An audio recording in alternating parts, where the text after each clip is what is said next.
السلام علیکم۔ کل کا دن پاکستان کی سیاست میں بہت اہمیت اختیار کر چکا ہے۔ دیکھتے ہیں کہ کل سپریم کورٹ کی سماعت کس نتیجے پر پہنچتی ہے۔ معاملہ چونکہ زیر سماعت ہے، اس لیے اس حوالے سے تو کوئی گفتگو نہیں کی جا سکتی، لیکن جو کچھ اس وقت سیاسی طور پر ہو رہا ہے اس پر تبصرہ بہرحال بنتا ہے اور وہ کرنا بھی چاہیے۔ سپریم کورٹ نے جب 22 جولائی کے وزیر اعلیٰ پنجاب کے انتخابات کے حوالے سے ایک درخواست کی سماعت لاہور رجسٹر میں شروع کی تو اس میں کئی باتیں جو ہیں وہ زیر غور آئیں، اور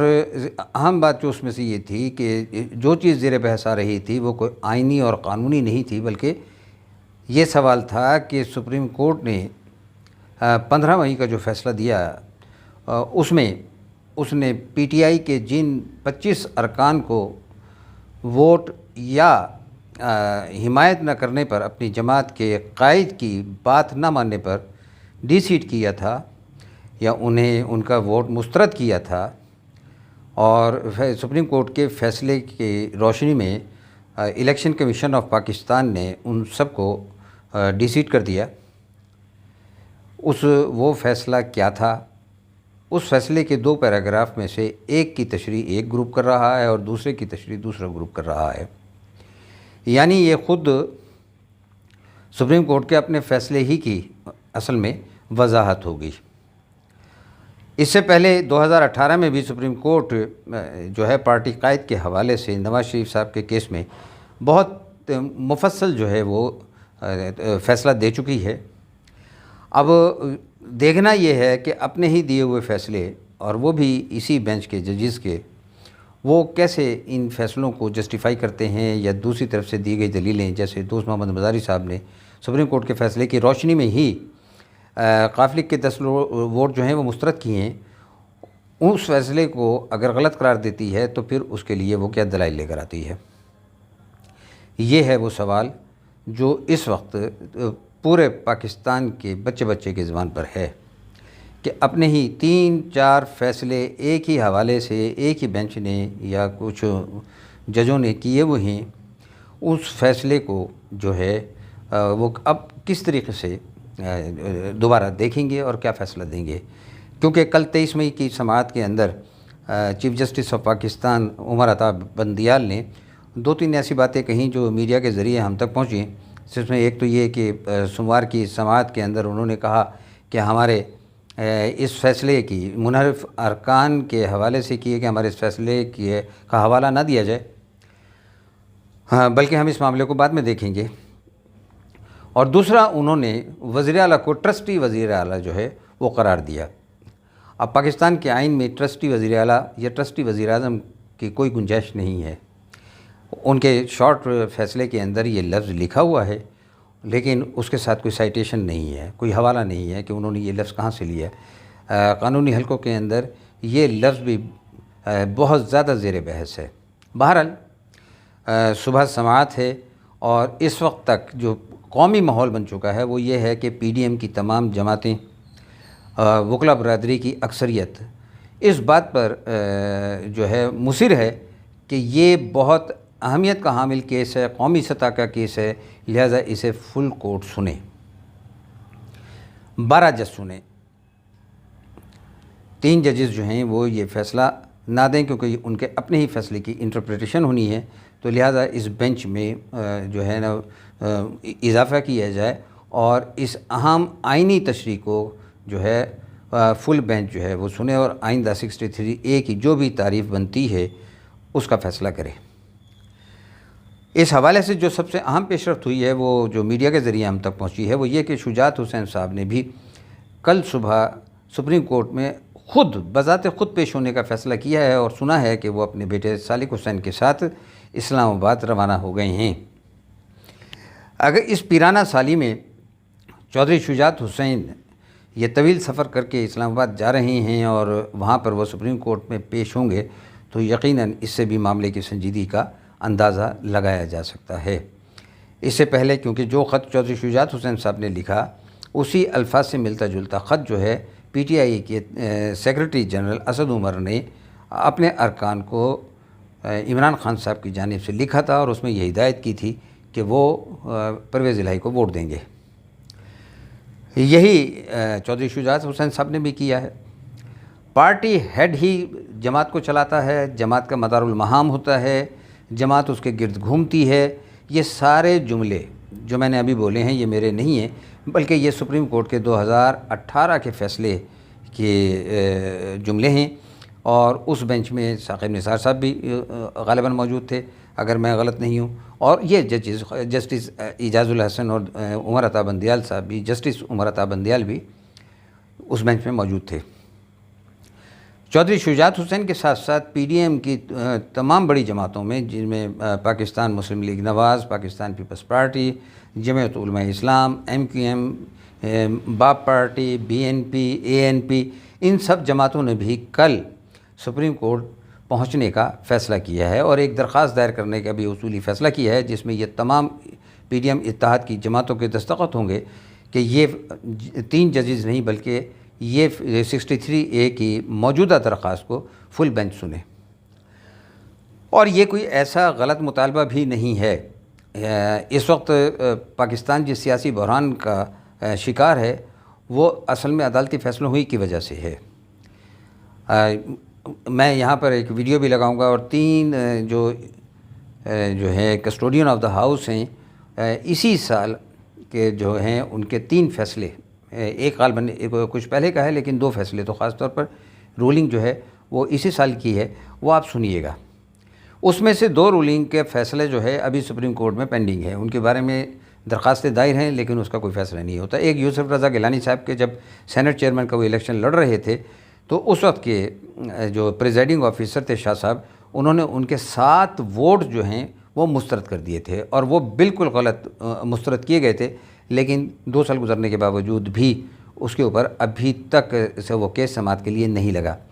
اسی طرح قاسم سوری صاحب نے 9 اپریل کو جس طریقے سے آئین کا کھلواڑ کیا، پہلے تو یہ کہ پارلیمان کا اجلاس بالکل آخری دن بلوایا گیا آئین کی ڈیلے کرتے کرتے، اور پھر بالکل آخری لمحے پہ اس 9 اپریل کے بھی آخری لمحے پہ 12 بجنے میں کچھ منٹ پہلے وہ ایک رولنگ دے کر ایک جھوٹے جو ہے نا وہ ایک خط لہرا کر، جس کا کوئی ثبوت نہیں تھا ان کے پاس، اور ان کے پاس اختیار بھی نہیں تھا اس کے اوپر ججمنٹ دینے کا، اس سے پہلے جو ہے قومی سلامتی کمیٹی جو ہے وہ اس کو غلط قرار دے چکی تھی، اور دیگر فورم پر بھی وہ خط غلط قرار دیا جا چکا تھا، اور اب تو فیصلہ جو ہے سپریم کورٹ نے اپنے فیصلے میں واضح طور پر لے دیا۔ کوئی ایسا خط وجود نہیں رکھتا، کیونکہ دوران سماعت پی ٹی آئی کی طرف سے اس خط کے حوالے سے یا اس سائفر کے حوالے سے کوئی بھی چیز عدالت میں پیش نہیں کی گئی۔ اس قاسم سوری نے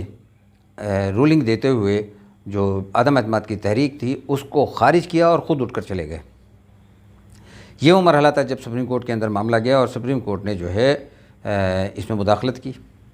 اور قاسم سوری اور اسد قیصر کی جو ہیں رولنگ کو غلط قرار دیتے ہوئے الیکشن کرانے کا حکم دیا، اور ایاز صادق کی سربراہی کے اندر جو ہے قومی اسمبلی میں تحریک عدم اعتماد پر ووٹنگ ہوئی۔ میں سمجھتا ہوں کہ پاکستان کی جو اعلیٰ عدلیہ ہے اس کے ججز اس وقت پاکستان کے سیاسی درجہ حرارت کو محسوس کر رہے ہوں گے، اور امید کرتا ہوں کہ کل جو ہے کوئی ایسا ناخوشگوار واقعہ جو ہے وہاں پیش نہیں آئے گا، اور قوم کی امنگوں کی ترجمانی کرتے ہوئے عدالت کے یہ 3 جج یا تو خود جو ہے سماعت سے انکار کر دیں گے، یا پھر 12 رکنی بینچ بنانے پر راضی ہو جائیں گے، کیونکہ میں سمجھتا ہوں کہ اس وقت اعلیٰ عدلیہ کے پاس ایک ہی راستہ ہے، یا تو وہ جو پچھلے فیصلے کی روشنی میں 25 ارکان اسمبلی پی ٹی آئی کے جو ہیں وہ ڈی سیٹ ہوئے تھے، جن پر ابھی 17 جولائی کو جو ہے انتخابات ہوئے، اور ان انتخابی نتائج کی بنیاد کے اوپر جو ہے یہ 22 جولائی کا وزارت اعلیٰ کا جو ہے الیکشن ہوا، یا تو وہ فیصلہ اس بینچ کو جو ہے نا واپس لینا پڑے گا، پہلے انہیں بحال کرنا پڑے گا، اور اگر وہ فیصلہ اعلیٰ عدلیہ جو ہے درست قرار دیتی ہے تو پھر مسلم لیگ قاف کے جو 10 ووٹ مسترد ہوئے ہیں تو پھر انہیں بھی درست ماننا پڑے گا۔ اس کے علاوہ میرے نزدیک کوئی دوسرا راستہ نہیں ہے، لیکن بہرحال میں چونکہ کوئی قانونی ماہر نہیں ہوں، میں تو ایک ظاہری بنیاد پر عقلی دلیل آپ کو دے رہا ہوں کہ یہ ہو نہیں سکتا کہ ایک فیصلے کی روشنی میں 25 ارکان اسمبلی تو ڈی سیٹ ہو کر گھر چلے جائیں اور اسی فیصلے کی روشنی میں 10 ارکان جو ہیں وہ اپنی سیٹ پر نہ صرف باقی رہیں بلکہ انہیں ووٹ ڈالنے کا حق بھی حاصل رہے۔ تو ایسا میرا خیال ہے نہیں ہوگا۔ اور اس وقت سوشل میڈیا پر اور خاص طور پہ ٹویٹر پر جس طرح کے ٹرینڈ چل رہے ہیں، میں اپنی تمام سیاسی جماعتوں سے گزارش کروں گا کہ وہ اپنی سیاسی جد و جہد ضرور کریں، لیکن اداروں کے متعلق جو ہیں اس طرح کے ٹرینڈز جو ہیں ان کا سلسلہ بند کیا جانا چاہیے، کیونکہ یہ ٹرینڈز پوری دنیا میں دیکھے جاتے ہیں اور پوری دنیا میں جب یہ دیکھا جاتا ہے کہ پاکستان کے لیے پاکستان میں عدلیہ جو ہے اس کے خلاف لوگ ہیں، ادارے جو ہیں ان کے خلاف لوگ ہیں اور ان کے جذبات اس طریقے سے ہیں، تو پاکستان بحیثیت قوم جو ہے نا شرمندگی اٹھانا پڑتی ہے۔ آپ اپنی سیاسی جنگ جاری رکھیے، کوئی نہیں روکتا۔ اور اس وقت جو سیاسی منظرنامہ اس وقت ہے، میں یہ سمجھتا ہوں کہ بہت اعلیٰ قسم کا ہے۔ تمام سیاسی جماعتیں اس وقت وہ سب کرنے کو تیار ہیں کہ جو پاکستان میں جمہوریت کو مزید مضبوط کرے گا۔ 1971 یا 1970 یہ نہیں ہے، اور اب جو ہے شعور جو ہے وہ بہت بیدار ہو چکا ہے، اور یہ جو سیاسی جماعتیں جو اس وقت اقتدار میں ہیں پی ڈی ایم کی شکل کے اندر، انہیں بھی احساس ہو گیا ہے کہ تحریک عدم اعتماد ان کے لیے محض ایک دھوکہ تھی، اور شاید انہیں اس بات کا احساس بھی ہو گیا ہے۔ اسی لیے ان سب نے جو ہے اس بات کو محسوس کیا، اور وہ صبح جو ہے سب عدالت میں جا رہے ہیں۔ اور بہتر اب بھی یہی ہوگا کہ تاریخ کا اعلان، بے شک آپ دسمبر کی تاریخ کا اعلان کر دیجئے، لیکن آپ نئے الیکشن کی تاریخ کا اعلان کر دیجئے۔ آپ کو اس وقت بالکل قوم کے سامنے پورا سچ بولنا پڑے گا، انہیں بتانا پڑے گا کہ حالات کیا ہیں، آپ عدم اعتماد کی تحریک کیوں لے کر آئے تھے، عدم اعتماد کی تحریک لانے کے بعد جو ہے آپ نے کیا کیا اور آپ کے خلاف کیا ہوا، معیشت کی کیا صورتحال تھی، ڈاکومنٹیشن کے ذریعے پوری قوم کے سامنے رکھیے۔ آئی ایم ایف کے ساتھ پچھلی حکومت نے کیا معاہدہ کیا، آپ کی کیا بات چیت ہوئی، دستاویزات کے ساتھ وہ سب کچھ جو ہے عوام کے سامنے رکھ دیجئے، عوام کو سچ بتائیے۔ یہ وہ مرحلہ ہے کہ آج سے اگر آپ سچ بولنا شروع کریں گے تو یقین کیجئے کہ عوام کی طاقت آپ کو بچا سکے گی، ورنہ کسی بھی حکومت کو، ماضی میں کسی حکومت کو بے شک ان کو ادارے لے کر آئے، انہی اداروں نے انہیں وقت پورا نہیں کرنے دیا۔ آج تک کی پاکستان کی تاریخ لیاقت علی خان سے لے کر اور عمران خان صاحب تک کے دور کی یہ ہے کہ پاکستان میں کسی وزیر اعظم نے آج تک اپنا وقت اور اپنی مدت جو ہے وہ پوری نہیں کی۔ یہ قابل غور بات ہے۔ عمران خان صاحب کو تو وہ تو خیر غیر سیاسی دماغ ہیں، اور اپنے طور پر وہ کوئی فیصلہ کرتے بھی نہیں ہیں، سنے سنے کچے کانوں کے آدمی ہیں، لیکن پی ڈی ایم کی جماعتیں تو بہت جہاں دیدہ اور تجربہ کار ہیں۔ اگر وہ ایک دھوکے میں آ گئے اپریل کے اندر، تو اب تو مزید دھوکے میں نہ رہیں۔ اب تو آپ کو یہ سمجھ جانا چاہیے کہ آپ کے اصل طاقت آپ کا ووٹ بینک ہے، عوام ہی کسی ملک کے اصل طاقت ہوتے ہیں۔ کب تک اداروں کی طرف دیکھیں گے اور کب تک اداروں کی جو ہے نا آپ کا اثر لیسی کریں گے، کب تک آپ یہ ذہنی غلامی کا جو ہے نا شکار رہیں گے؟ کوئی نقصان نہیں ہوتا کسی کا بھی۔ آئین کے ساتھ جو کھڑا ہوا ہے اللہ تعالیٰ اس کی حفاظت کرے گا۔ یہ پاکستان جو ہے سیاسی جد و جہد کے نتیجے میں قائم ہوا تھا، اور یہ سیاسی جد و جہد کے نتیجے میں ہی